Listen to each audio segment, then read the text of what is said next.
Welcome back, everyone. Well, you know we love to bring experts in. I don't care if it's finance, if it's technology, and how about insurance? Here's Love our insurance. expert. Love insurance. My guest again today is Rick Schrade. Welcome, Rick. Thanks, Jesse. Nice to have you here. Always good to be here. Rick and I have talked about car insurance. We've talked about marine insurance, but the one we haven't talked about is motorcycle insurance. And before we went on air, I was saying to Rick, you know, you're in a car, you're surrounded by metal. You're in a boat, you're probably surrounded by fiberglass. You're on a motorcycle, you're not surrounded by anything. Not much. So what would be the top, you're the expert, you've been in the business 19 years.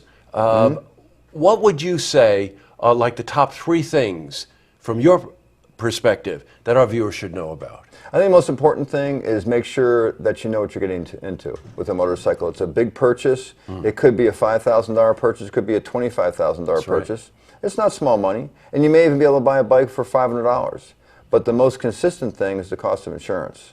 And you want to make sure you get a quote before you make any purchase on motorcycles. Even if you have a motorcycle that you're already familiar with, that cost, make sure you get a quote on the next bike before you make the final purchase and hand over the money. You know, I think that's terrific advice. You know, a lot of people will, oh, I bought this car, would you insure it, right? I bought this boat, would you insure it? But the one thing you don't want to hear is, I bought this motorcycle, I want to insure it, without them knowing what they're getting into. Because motorcycle insurance has got to be more complicated, right? The variables. There are many variables.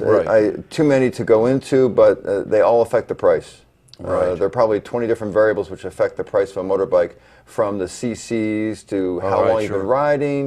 You could have been a 20-year person riding motorcycles. You'll get a better price than a person who just got their license. But you could be 30 years old, just got your license, you're treated like a 16-year-old. Yeah, gotcha. So customization in motorcycle insurance would be important. Very important. Yeah, and you've seen this. I have seen it. And you want to make sure your bike is properly covered. You have a lot of, you'll go to these shows, you'll see the nice chrome, everything you can put on your bike, and you'll think, wow, it's no big deal. I'll add $1,000 or $2,000 of chrome. Pretty soon you may be a chrome junkie, and you have $5,000 in chrome on your Harley, and you assume it's covered.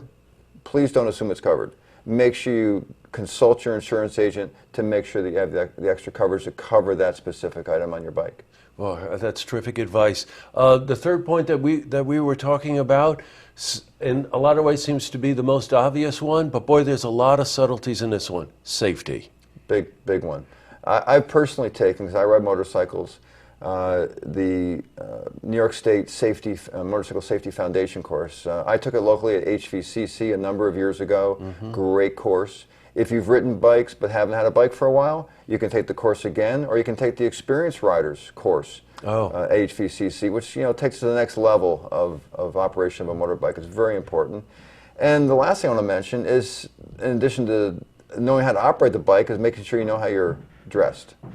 Yeah, sure. That's part of safety. Part of safety. They'll emphasize it in the course, but don't ride your bike in your sneakers.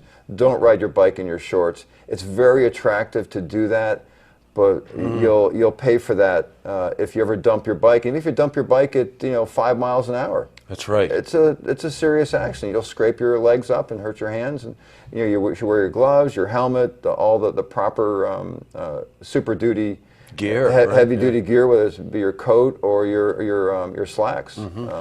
Just how often do we see this on the Northway? We're driving along, and some young kid goes by on a crotch rocket or something, and he's zooming right along, and you look, and it's just dressed in shorts.